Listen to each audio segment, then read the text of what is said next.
الحمد لله رب العالمين والصلاة والسلام على أشرف الأنبياء والمرسلين نبينا محمد وعلى آله وصحبه أجمعين وبعد. Toutes les louanges appartiennent à Allah, Seigneur des mondes et de l'univers.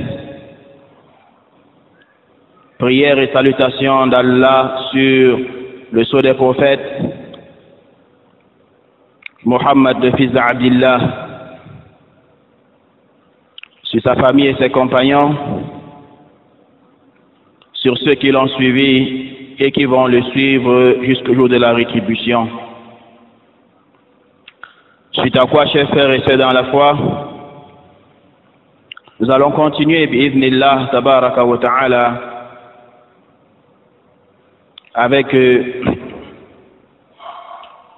notre cours sur l'éducation des enfants. Sur l'éducation des enfants, qui est un cours dont on a pour support l'épître Tarbiyatu al-Awlad fi Dawi al-Kitabi wa Sunnah,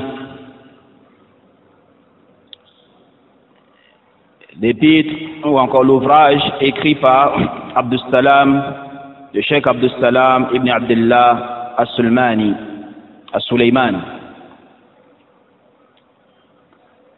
à savoir l'éducation des enfants à la lumière du Coran et de la Sunna. Nous sommes aujourd'hui, bi'idhnillah, tabaraka wa ta'ala, à la deuxième assise. Et l'assise qui a précédé, on avait abordé le préface de Cheikh Saleh Al-Fawzan. Également, on avait abordé l'introduction de l'auteur. Et on avait également pris la première section.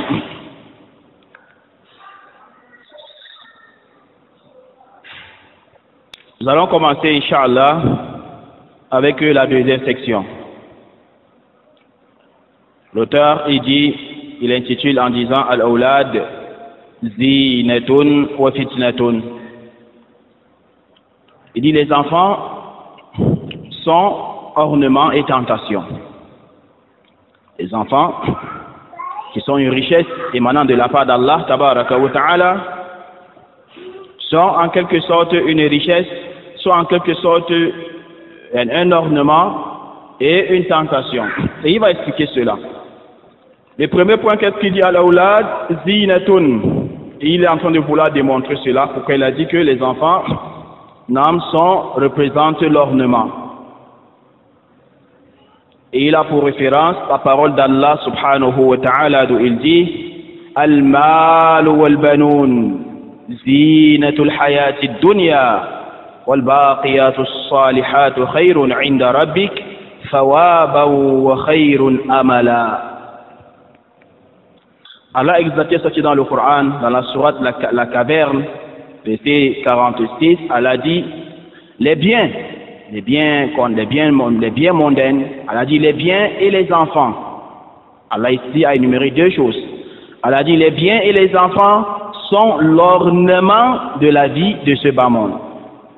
C'est Allah qui dit ça. Ça veut dire, n'est-ce pas, les enfants sont pour nous également quoi? L'ornement de la vie de ce bas monde. Vous avez compris?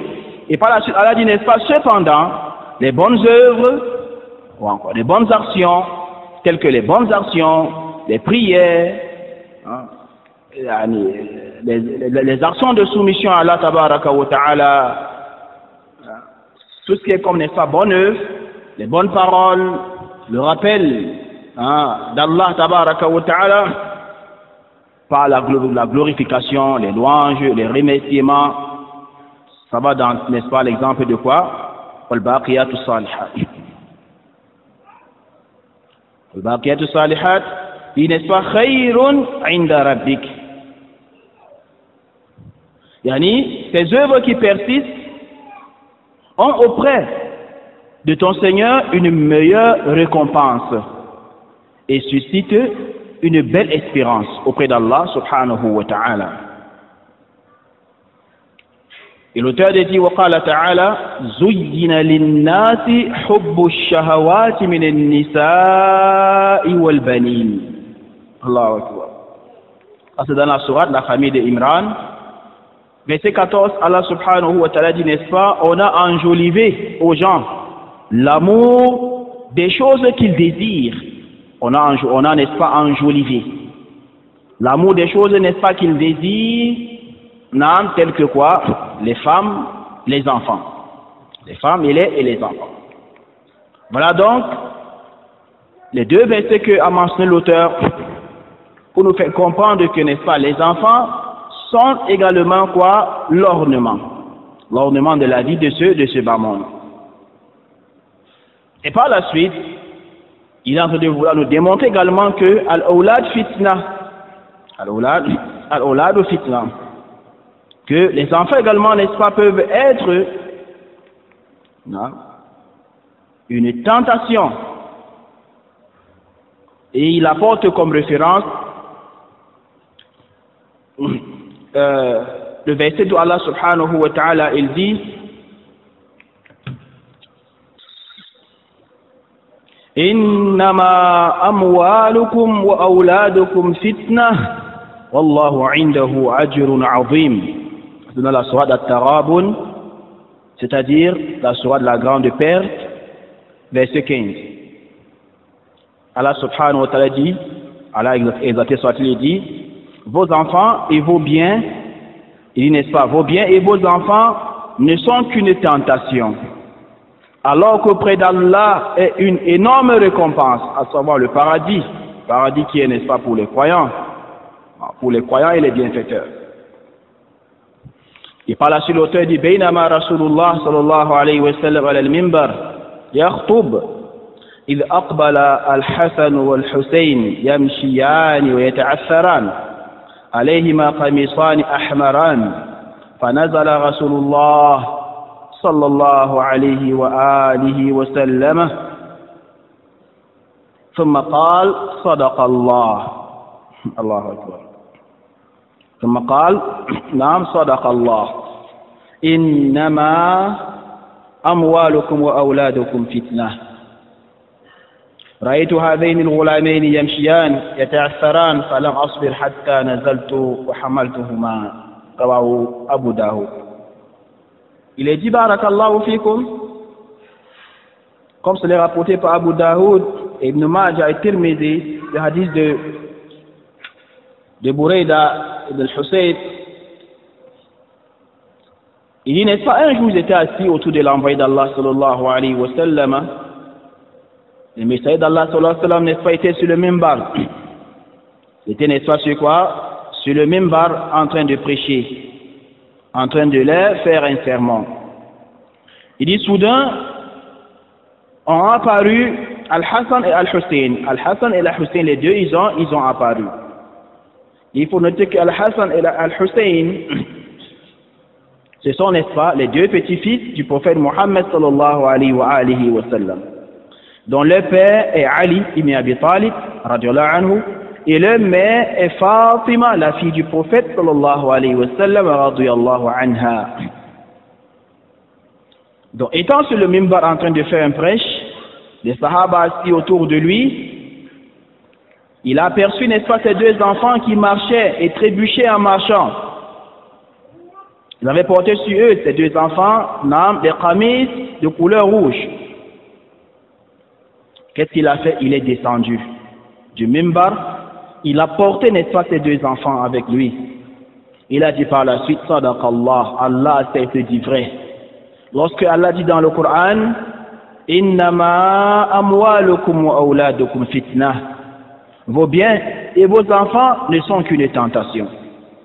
Il a dit, n'est-ce pas, aux Sahaba, c'est que quand j'ai vu, n'est-ce pas, ces deux enfants entrer, marcher et trébucher en marchant, je ne me suis pas ressaisi. Je ne me suis pas ressaisi. J'ai été obligé de descendre, aller vers eux, n'est-ce pas, il est porté. Ça, c'est l'amour qu'un papa a pour les enfants. Ça, c'est l'amour qu'un grand-père, il a pour ses petits-fils. Vous voyez? Et par la suite, l'auteur vient encore nous faire comprendre que قد يشغل الأولاد الوالدين عن طاعة الله. Il nous fait comprendre également que les enfants, non, étant donné que ils représentent un ornement de la vie de ce bas monde, ils peuvent être une tentation, et aussi les enfants peuvent distraire les parents de l'obéissance d'Allah tabaraka wa ta'ala. C'est très important. Les enfants peuvent disparaître les parents de l'obéissance d'Allah, exalté soit-il. Et il apporte la preuve à cela. Il dit, n'est-ce pas, Allah subhanahu wa ta'ala dans le Coran, dans la sourate Al-Munafiqun, la sourate les hypocrites, elle a dit, Ya ayyuhalladhina amanu, la tulhiku amwalukum, wala awladukum an dhikrillah. ومن يفعل ذلك فأولئك هم الخاسرون. Allah subhanahu wa ta'ala dit dans cette sourate des hypocrites verset 9, elle a dit, oh vous qui croyez, oh vous qui avez cru, que ni vos biens ni vos enfants ne vous distraient du rappel d'Allah. Tenez-vous tranquille. Elle a dit que ni vos biens ni vos enfants ne vous distraient du rappel d'Allah. Ça, c'est un appel qu'Allah subhanahu wa ta'ala il fait ici aux croyants. Allah interpelle les croyants en ceux-là qui disent qu'ils ont concrétisé la foi, ils ont réalisé la foi, ils ont cru en Allah, bien sûr. Hein? Et vous savez, pour avoir, n'est-ce pas, il a dit qu'on a cru en Allah, on a foi en Allah, il faudrait réaliser 4 choses. À savoir la foi en l'existence d'Allah subhanahu wa ta'ala wa azza wa jal, la foi en la seigneurie d'Allah, en Allah, la foi également, n'est-ce pas, à quoi? Al-uluhiyya, il faut, n'est-ce pas, singulariser Allah dans la seigneurie, singulariser Allah dans la divinité, également quoi? Dans ses noms et ses attributs. C'est pour dire que, n'est-ce pas, l'on croit en Allah. Et par la suite, il faut regrouper, n'est-ce pas, les 6 piliers de la foi, tels que la foi aux livres révélés, la foi aux anges, aux messagers, la foi au jour dernier, jour de la résurrection, au destin, bon soit-il ou mauvais. Voilà les points qu'il faut regrouper pour dire, n'est-ce pas, qu'on est du nombre des croyants. Donc Allah interpelle les croyants ici en disant, oh vous qui avez cru, que ni vos biens ni vos enfants ne vous distraient du rappel d'Allah. C'est son profite. On profite que les enfants peuvent distraire les parents de l'obéissance d'Allah subhanahu wa ta'ala wa azza wa jal. Et voilà pourquoi Allah met en garde ici, n'est-ce pas, les parents. Il met en garde ici les responsables. Il met en garde ici, n'est-ce pas, ceux qui ont, n'est-ce pas, l'autorité. Qui ne tombent pas, n'est-ce pas, dans le piège de Iblis, le piège de Shaitan. Car c'est Shaitan, n'est-ce pas, qui fait cela. Et il peut pousser, n'est-ce pas, les enfants à distraire les parents de l'obéissance d'Allah. Tenez-vous tranquille. Et Allah dit par la suite, وَمَنْ يَفْعَلْ ذَلِكَ, subhanallah, et quiconque fait cela, alors ceux-là sont, n'est-ce pas, les perdants. Ceux-là sont les perdants. Pour avoir été distrait du rappel d'Allah, de l'obéissance d'Allah, subhanahu wa ta'ala wa azza wa jal.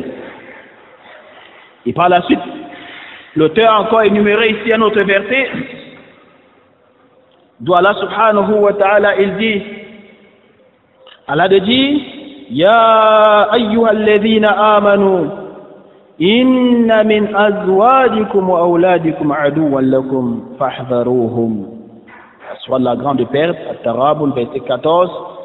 Allah subhanahu wa ta'ala dit, n'est-ce pas, oh vous qui avez cru, vous avez en vos épouses et vos enfants un ennemi, à savoir une tentation. Prenez-en donc garde. Prenez-en donc garde. Et par la suite, l'auteur, il a énuméré un récit. Le récit prophétique, il est rapporté par Ahmed dans son Musnad, Ibn Majah dans son Sunan. Le hadith, il est rapporté par le compagnon, à savoir Ya'la ibn Murra al-Amiri, d'où il dit que l'envoyé d'Allah sallallahu alayhi wa sallam a dit Al-Awladu. Tenez-vous tranquille. Ça c'est un hadith, n'est-ce pas, qu'il faut méditer dessus. majbanatun makhbalatun. Il dit l'envoyé d'Allah Muhammad sallallahu alayhi wa sallam dans ce récit que certes les enfants rendent avares et peureux. Les gens seront étonnés de ce hadith. Dans une version, innal walad makhbala majbana. Le hadith, n'est-ce pas, de Ya'la ibn Murra al-Amiri. Le hadith, n'est-ce pas, de façon, n'est-ce pas, de façon entière, il est dit que Al-Hassan et Al-Hussein, radiyallahu anhuma, sont allés en courant vers le prophète Mohammed sallallahu alayhi wa sallam, qui les a serrés contre lui, et il a, n'est-ce pas, tenu ce propos en disant, certes, l'enfant, dans une version, certes, les enfants rendent avares et peureux. Le hadith est rapporté par Ibn Majah et autres parmi les rapporteurs des hadiths. Qu'est-ce que cela veut dire, ya Jama? C'est-à-dire que l'enfant ou encore les enfants, ou encore l'enfant est une cause qui entraîne chez les parents l'avarice et la peur. En effet, les parents ne veulent plus dépenser de leur argent afin de le délaisser à l'enfant. Ils ne veulent plus participer aux expéditions militaires par amour, non pour leurs enfants. Par amour pour qui? Pour les enfants. Donc, ainsi ce hadith, barakallahu fikum, et le verset qui a précédé de la sourate At-Tarabun, la sourate de la grande perte, du verset 15, doit la dire, certes vos enfants, certes vos biens et vos enfants ne sont qu'une tentation. Les savants, qu'est-ce qu'ils disent? Que ce hadith et ce verset sont une incitation pour les parents à faire des aumônes. À faire des aumônes dans le sentier d'Allah subhanahu wa ta'ala wa azza wa jal, et à dépenser une partie de leur argent dans les bonnes œuvres et à ne pas se laisser pousser vers l'avarice par les enfants. Et ce qu'Allah dit, n'est-ce pas, certes vos enfants, certes vos biens, et vos enfants ne sont qu'une tentation, alors qu'auprès d'Allah, il y a une immense récompense. Ainsi, pratiquer la taqwa d'Allah. Que signifie la taqwa? La taqwa signifie que la personne mette une protection entre elle et le châtiment d'Allah, en pratiquant ce que Allah a ordonné et en s'écartant de tout ce qu'Allah a interdit. C'est ça qu'on appelle la taqwa. Allah dit, n'est-ce pas, ainsi pratiquez la taqwa autant que vous pouvez. Écoutez, obéissez et dépensez. Ceci sera un bien pour vous. Et quiconque a été protégé de son avarice, ceux-là sont ceux qui réussissent. Ceux-là sont ceux qui réussissent. C'est ça que l'auteur dit, n'est-ce pas, يخاف المجمل يخاف من الجهاد خشية الموت ومخبل يمتنع عن الصدقة من أجل الإنفاق على أطفاله. C'est ça qu'on a traduit, on a déjà traduit. Et la troisième section, l'auteur, il dit Du'a'u al-anbiya'i was-salihin lidh-dhurriyyah. C'est très important. Ce sont, n'est-ce pas, les sous-titres très importants, ya Jama'. Il tient notre attention ici sur l'invocation afin qu'on puisse, n'est-ce pas, copier de ces prophètes et ces personnes pieuses. Comment, n'est-ce pas, les prophètes invoquaient Allah subhanahu wa ta'ala wa azza wa jal pour qu'Allah leur donne une bonne progéniture. Qu'Allah leur donne, n'est-ce pas, une bonne progéniture. Vous avez compris? C'est très important. L'essentiel n'est pas d'avoir les enfants. Là, c'est pas ça l'essentiel. Combien parmi nous aujourd'hui, n'est-ce pas, ont les enfants qui sont les récalcitrants, qui sont délinquants, qui sont voyous, les enfants qui ne respectent même pas les parents, Hein? Des enfants, n'est-ce pas? Wallahu musta'an wa alayhi tuklan, fahadith wa la haraj. Combien parmi nous aujourd'hui ont les enfants qui combattent les parents? On les enfants qui sont devenus des innovateurs, alors que les parents, ils sont dans l'islam authentique, le Coran et la sunna à la fahmi salafil ummah, alors que les enfants, n'est-ce pas, ont choisi notre guidée. Ils combattent, n'est-ce pas, les parents, étant, n'est-ce pas, dans cet égarement, n'est-ce pas, qui sont dessus. Les enfants ayant choisi, n'est-ce pas, une autre voie, ayant choisi l'égarement, ayant choisi, n'est-ce pas, une autre voie autre que celle qui était dessus les prédécesseurs. Ils ont choisi d'autres confréries. Allahu musta'an wa alayhi tuklan. Aujourd'hui, on se rend compte que le parent, il est sunni, le fils, il est soufi. Ou le fils, n'est-ce pas, il est chi'i.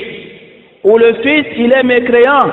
L'enfant qui était musulman, il s'appelait Ibrahim, elle s'appelait Mariam, et soudain, n'est-ce pas, l'enfant apostasie. Il devient, n'est-ce pas, je ne sais pas quoi. Il choisit, n'est-ce pas, le christianisme par la suite. Ou choisit, n'est-ce pas, le judaïsme. Ou choisit, n'est-ce pas, l'athéisme. Wallahu musta'an wa alayhi tuklan. Voilà pourquoi l'essentiel n'est pas d'avoir les enfants. Parce que bon nombre sont ceux qui seront interrogés sur les enfants yawm al-qiyamah. Bon nombre sont ceux que avoir, n'est-ce pas, les enfants sont un dommage pour eux. Bon nombre sont ceux qui aujourd'hui regrettent pour avoir, n'est-ce pas, eu ces enfants. Wallahu musta'an wa alayhi tuklan. Donc voilà pourquoi, même avant, n'est-ce pas, le mariage, avant même, n'est-ce pas, de s'être marié, il faut invoquer Allah subhanahu wa ta'ala wa azza wa jal, que Allah te donne une épouse pieuse. Il faut invoquer Allah, que Allah te donne un époux pieux. Il faut commencer par ces invocations. C'est très important. Et implorer Allah, qu'Allah, n'est-ce pas, vous donne, n'est-ce pas, de la bonne progéniture, des enfants pieux, des enfants, n'est-ce pas, qui craignent Allah, subhanahu wa ta'ala wa azza wa jal. Parce que déjà les enfants craignent Allah, c'est que là c'est une réussite pour les parents. Ils vont mieux se comporter, n'est-ce pas, envers les parents, ils vont mieux se comporter envers les prochains. Et voilà pourquoi, qu'est-ce qu'il dit, n'est-ce pas, il va nous mentionner ici l'invocation de Zakaria, Dua al-Anbiya, Dua al-Zakaria. Non, d'où Allah subhanahu wa ta'ala nous parle de Zakaria.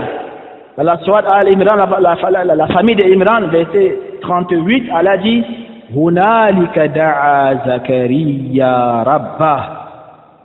Qala Rabbi, habli min ladunka dhurriyatan tayyibah, innaka sami'ud du'a. Allahu Akbar. Regardez ce prophète. Regardez comment Allah subhanahu wa ta'ala, il a doté à ces prophètes des kalams qui sont jawami' al-kalim. Il utilise, n'est-ce pas, un propos, yani court, mais rempli de sagesse. Elle a dit alors, Zacharie a invoqué son Seigneur et dit, oh mon Seigneur, donne-moi venant de toi une excellente descendance. Une quoi? Une excellente descendance, car tu es celui qui entend bien les invocations. C'est Zacharie, hein? Il a invoqué qui? C'est Allah qui l'a invoqué. C'est Allah qui l'a interpellé. Mais ne soyez pas surpris. On se rend compte qu'il y a certains musulmans aujourd'hui qui disent qu'ils sont musulmans, qui invoquent autre que Allah subhanahu wa ta'ala wa azza wa jal. Au lieu, n'est-ce pas, d'interpeller Allah, d'invoquer Allah, de demander, n'est-ce pas, à Allah, ils partent, n'est-ce pas, demander aux personnes comme eux. Vous les voyez se diriger vers les cimetières, aller implorer, n'est-ce pas, les tombes, aller implorer ceux qui sont enterrés dans les tombes. Ah, subhanallah, c'est pourquoi faire? Hein? Ils disent qu'ils veulent, n'est-ce pas, la bonne progéniture, ils veulent les enfants, ça fait des années qu'ils n'ont pas accouché. Subhanallah. On va te demander, n'est-ce pas, aux tombeaux, yani à ceux qui sont enterrés dans les tombes. La ilaha illallah. Qu'est-ce qu'ils vont vous apporter comme bien? Ils sont morts, c'est fini pour eux. C'est fini. Ils n'ont plus rien à faire. Non, de ce bas monde. Tout ce que, n'est-ce pas, ces morts musulmans enterrés dans ces cimetières attendent, n'est-ce pas, de nous vivants, c'est que nous, on invoque Allah pour les faveurs. Ils ont besoin de nous. Nous n'avons pas besoin d'eux. Voilà pourquoi il serait, n'est-ce pas, de la bassesse, belle, n'est-ce pas, du shirk, l'associationnisme, de prendre, n'est-ce pas, ce genre de trucs et aller attribuer, n'est-ce pas, à ceux qui ne méritent pas. Ça c'est associé à Allah tabaraka wa ta'ala wa azza wa jal. Ça c'est le prophète Zacharia, qui est, n'est-ce pas, un élu. Il implore qui? C'est Allah tabaraka wa ta'ala. Allah nous fait comprendre cela, pour que vous compreniez que c'est Allah qu'il faut invoquer. Allah dit وَقَالَ رَبُّكُمْ وَدُعُونِي أَسْتَجِبْ لَكُمْ. Allah décréta en disant invoquez-moi, je vais exaucer votre invocation. Allah dit n'est-ce pas, car ceux qui s'enorgueillissent ne voulant pas m'adorer, Allah a appelé invocation ici l'adoration. Allah dit qu'ils vont certainement entrer en enfer étant humiliés. Donc l'invocation c'est l'adoration dont il est interdit, strictement interdit, d'invoquer autre en dehors d'Allah subhanahu wa ta'ala wa azza wa jal.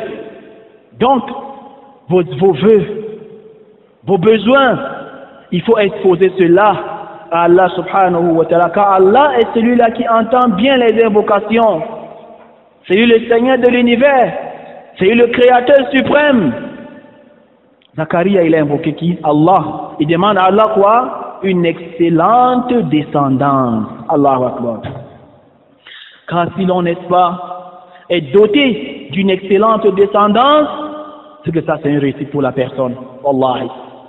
La personne aura des enfants qui adorent Allah, qui, n'est-ce pas,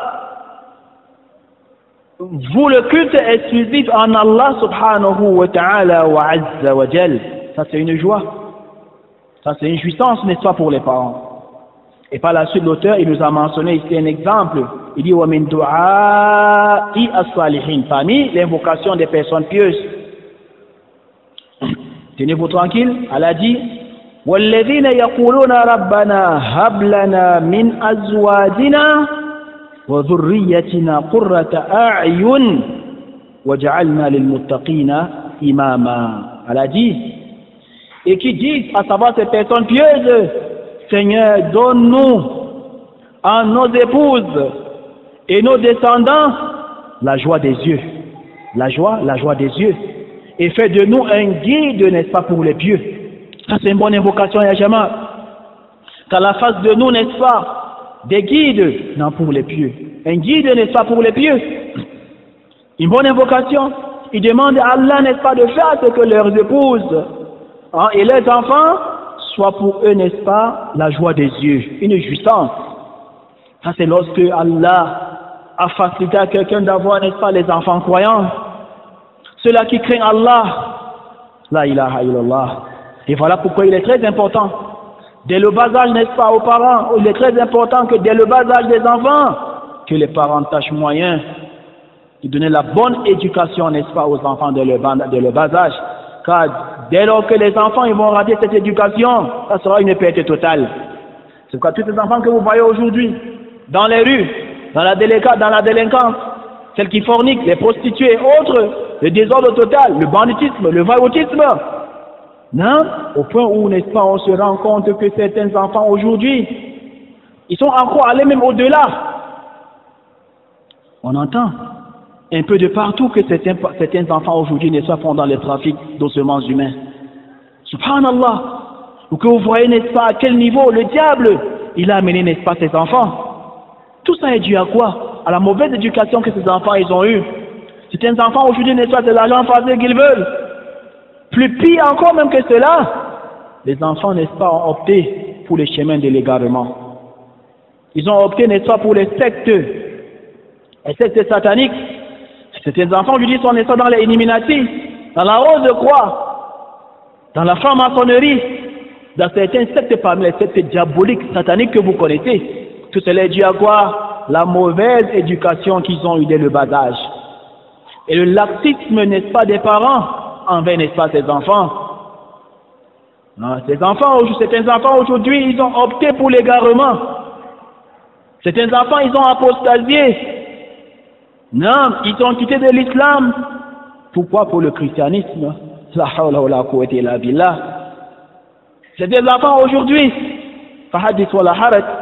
Ils sont quittés de la sunna vers quoi? Vers le soufisme. Vers cette religion juive qui n'a rien à voir avec l'islam. Ils ont opté, n'est-ce pas, pour le soufisme. Le soufisme, n'est-ce pas, qui est un culte rempli, n'est-ce pas, de khuza'balat, rempli de shirk, de kufr, de mécréance et de zandaqa. C'était parmi aujourd'hui, ils ont opté, n'est-ce pas, pourquoi? Non, pour le ikhwanisme. Et voilà pourquoi vous allez voir certains enfants aujourd'hui, ayant opté, n'est-ce pas, eu la mauvaise éducation, étant éprouvés par la mauvaise camaraderie, vous attendez que, n'est-ce pas, ils disent qu'ils sont allés au djihad, ils sont devenus des djihadistes. Des djihadistes, sur quel chemin? Non, sur la voie de Shaitan. C'est sur la voie du diable. Hein? Donc, puis Allah tabaraka wa ta'ala wa azza wa jal, de nous faciliter, n'est-ce pas, cela. Wallah, c'est très important. Et par la suite, l'auteur, il a posé également notre section ici, et intitule en disant Fa'idatu al-walad as-salih. On va s'arrêter là aujourd'hui sur ce point-là. Il dit Wal-walad as-salih ni'matun min Allah ta'ala. Allahu Akbar. Les bienfaits des enfants pieux. Wallahi. Les bienfaits des enfants pieux. C'est vous tranquille. Il n'est pas l'enfant pieux est une grâce, est un mérite, hein, est un bienfait de la part d'Allah pour qui? Ah, pour les parents. Pour les parents. Et c'est pourquoi dit l'envoyé d'Allah Muhammad sallallahu alayhi wa sallam dans un hadith que rapporte Imam Muslim, Abu Daoud, Tirmidhi, Al-Nasa'i, Ibn Majah, il dit d'Abu Huraira, il dit إذا مات ابن آدم انقطع عمله إلا من ثلاث صدقة جارية أو صدقة جارية أو علم ينتفع به أو ولد صالح يدعو له. Allahu Akbar. Lorsque le fils d'Adam il décède, homme ou femme, toutes tes œuvres sont arrêtées. Tes œuvres sont arrêtées. Il n'y a que 3 des œuvres du fils d'Adam qui vont poursuivre ce fils d'Adam qui est mort dans sa tombe. 3 seulement. Le premier c'est quoi? Sadaqatun jariya, une aumône continue. Si à jamais tu avais eu à faire cela, tel que par exemple creuser un puits, planter, n'est-ce pas, un arbre fruitier, creuser, construire une mosquée. Al-Mouhim, les œuvres pieuses. Il faut noter qu'il faudrait que ces œuvres pieuses, n'est-ce pas, soient faites à base de l'argent licite. À base de quoi? De l'argent licite. Il ne faudrait pas, n'est-ce pas, faire comme font certains enfants aujourd'hui. L'argent facile, ils sont devenus des aguinas. Ils sont devenus, n'est-ce pas, ils disent qu'ils sont des hommes d'affaires. Comme ils disent qu'ils sont des hommes d'affaires. Les hommes d'affaires, tu vois quelqu'un parmi eux, il est incapable même, n'est-ce pas, d'écrire son nom. Il dit qu'il est homme d'affaires.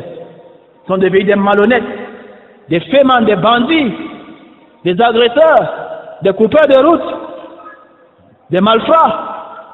Tout ça pourquoi? Pour avoir l'argent facile. Plus pire encore, c'est quand l'enfant n'est pas revenu avec une grosse cylindrie. Il garde devant la maison. Le papa, son espoir étant content. Il faut regrouper les gens du quartier pour invoquer, n'est-ce pas, Allah en faveur de l'enfant. L'enfant a porté l'argent, la richesse. On ne cherche pas à savoir où est-ce que l'enfant a eu cet argent. Où sort-il avec cet argent? L'enfant sort, n'est-ce pas, un grand matin, on ne sait pas ce qu'il fait. Directement, il revient, n'est-ce pas, avec de l'argent. L'argent facile, c'est ça que les parents veulent aujourd'hui. Parce que le parent sait que l'enfant va détruire, n'est-ce pas, sa vieille maison. Il construit, n'est-ce pas, un gratte-ciel pour le parent. Subhanallah. Subhanallah. Comprenez bien, sadaqatun jariya. Au monde continue. Oh, ilmun yuntafa bi. Ce qui pourra encore te poursuivre dans la tombe, c'est quoi? Non, c'est la science utile que tu avais laissée dans ce bas monde. On parle de ça, c'est utile, c'est quoi? C'est toute cette science qui est basée sur le Coran et la Sunna, la science légiférée.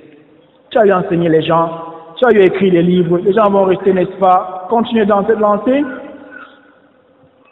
Ils seront guidés à travers, n'est-ce pas, quoi, l'enseignement que tu leur avais donné, tu les avais légués, les livres que tu avais écrits, les cassettes, n'est-ce pas, tes audios, hein, qui sont, n'est-ce pas, bâti sur Minhaj al-Nubuwa. C'est qu'on vous laisse le dernier là, il dit, n'est-ce pas, oh, waladun salih, ou n'est-ce pas un enfant pieux, que toi mourant, tu es n'est-ce pas, tu meurs en laissant un enfant pieux, un garçon pieux, une fille pieuse, qui restera invoquer Allah pour qui? Pour son père. Et subhanallah, on se rend compte aujourd'hui que certains enfants aujourd'hui, non, qui n'ont pas eu cette facilité, qui n'ont pas eu cette chance d'avoir, n'est-ce pas, les bons parents, ils n'ont pas eu la chance d'avoir la bonne éducation, les parents sont décédés, l'enfant reste, n'invoque même pas pour son papa, ni pour sa maman. Il dit qu'il faut qu'il parte voir plutôt le malum que le malum invoque. Toi, tu fais quoi? Ton invocation est mustajab. Il est rapporté par Muslim. Il dit encore l'auteur, ويقول صلى الله عليه وسلم إن الرجل لترفع درجاته في الجنة فيقول أن هذا فيقول باستغفار ولدك لك. C'est rapporté par Ibn Majah et Ahmed ibn Hanbal que quelqu'un va se voir, n'est-ce pas, au paradis, non, étant, n'est-ce pas, sur un degré élevé, il sera stupéfait et se posera la question, qu'est-ce qui m'a valu ceci? Qu'est-ce que j'ai fait pour me retrouver, n'est-ce pas, dans ce degré au paradis élevé? On va lui, n'est-ce pas, répondre en disant, cela c'est par rapport à l'invocation de ton fils, non, qui faisait à ta faveur. Ton fils qui demandait à Allah de pardonner, n'est-ce pas, à tes péchés, de te pardonner, durant, n'est-ce pas, le restant de sa vie dans ce bas monde, il n'y a pas un jour, sauf si ton fils demandait à Allah de pardonner à tes péchés. C'est ça qui t'a valu dans cela. وقال عليه الصلاة والسلام, dit l'envoyé d'Allah sallallahu alayhi wa sallam, سبع يجري أجرها لعبد بعد موته وهو في قبره. الله أكبر. Dit l'envoyé d'Allah sallallahu alayhi wa sallam, il y a 7 choses, tenez-vous tranquille, non, dont les récompenses, n'est-ce pas, de cela vont poursuivre le serviteur mort alors qu'il est dans la tombe. Le premier, c'est quoi? Man allama ilman, celui qui a enseigné, celui qui était dans ce bas monde, étant dans ce bas monde, avait légué la science utile. Le Coran, la Sunna, les Athar, le bon comportement, c'est ça, ya jama. Le aqid as-salafiyya, le bon dogme, la bonne doctrine, hein? Le manhaj aux gens, les bons comportements, les akhlaq, les adab, ou ajra nahran, ou celui-là, n'est-ce pas, qui avait fait couler, non, yani un ruisseau, ou encore une eau courante. Ça c'est le deuxième. Il dit, oh, hafara bi'ran, celui-là, qui a fait quoi? Qui a creusé, n'est-ce pas, un puits à laisser, n'est-ce pas, aux gens. Les gens, après ta mort, sont restés utiliser ce puits. Oh, gharasa nakhlan, celui qui a planté une plante, un dattier, une plante parmi les plantes fructueuses. Oh, bana masjidan, ou que tu aies, n'est-ce pas, construit une mosquée, et que les gens vont rester adorer Allah à l'intérieur de cette mosquée. Hein, il faudrait que l'argent soit avec la mosquée soit construite avec l'argent qui est comment l'argent licite. Ne comprenez pas ici pour aller tordre le cou des gens, pour avoir l'argent, veut dire construire la mosquée avec là, pour aller frapper les gens là. Il dit, oh, warrasa mushafan, ou celui-là qui a laissé pour héritage quoi, le Coran, un mushaf, et que les enfants sont restés pour lire, n'est-ce pas, après lui. Oh, taraka waladan yastaghfir lahu ba'da mawti, ou celui-là qui a laissé, n'est-ce pas, un enfant qui restera invoquer Allah à sa faveur après, n'est-ce pas, sa mort. Allahu Akbar. Va dans les 7 choses dont l'être humain profitera de cela après sa mort. Étant déjà dans la tombe, tu profiteras, n'est-ce pas, de ces points-là. Dans une version de Ibn Majah, du jour de Bukhari, de Ibn Majah, d'après Abu Huraira, dit que l'envoyé d'Allah sallallahu alayhi wa sallam, il a dit dans un autre récit, Inna mimma yalhaqul mu'min min amalihi wa hasanati ba'da mawti, parmi ceux qui va poursuivre le croyant serviteur dans sa tombe après sa mort, ilman allamahu wa nasharahu, la connaissance utile qu'il avait étudiée, il a enseigné aux gens, il a propagé cela. Wa waladan salihan tarakahu, un enfant pieux qui laissera, un enfant pieux, garçon ou fille qui laissera. Vous voyez donc, n'est-ce pas, l'importance, n'est-ce pas, de la bonne éducation aux enfants. afin que, n'est-ce pas, on puisse avoir les enfants pieux et pieuses. Wa mushafan warrathahu, et un Coran qu'il a laissé pour héritage. Ou masjidan bana, ou une mosquée qu'il a construit. Ou baytan libn sabil bana, ou une maison, n'est-ce pas, qu'il a construit, n'est-ce pas, pour qui? Non, pour les gens. Une maison publique. Pour les voyageurs, que lorsque par exemple ils sont en voyage, non, ils peuvent, n'est-ce pas, abriter là-bas. Ce sera un repère, n'est-ce pas, non, pour les voyageurs. Ou nahran ajra, ou n'est-ce pas, un ruisseau qu'il a, n'est-ce pas, fait couler, ou peut-être un puits et autres. Ou sadaqan akhrajaha min malihi fi sihhatihi wa hayatihi, ou n'est-ce pas, une aumône qu'il avait fait étant, n'est-ce pas, en santé, étant vivant. Tout cela va le suivre, n'est-ce pas, après sa mort. Wala'alla fi hadha kifaya, al-ilmu inda Allah, wa barakallahu fik. On va s'arrêter là pour aujourd'hui, bi'idhnillah tabaraka wa ta'ala. Nous allons continuer, n'est-ce pas, la séance prochaine, c'est-à-dire lundi prochain, si elle a la prescrite pour nous, inshallah tabaraka wa ta'ala. wa barakallahu fikum, wa subhanahu wa ta'ala, wa natubu ilayhi.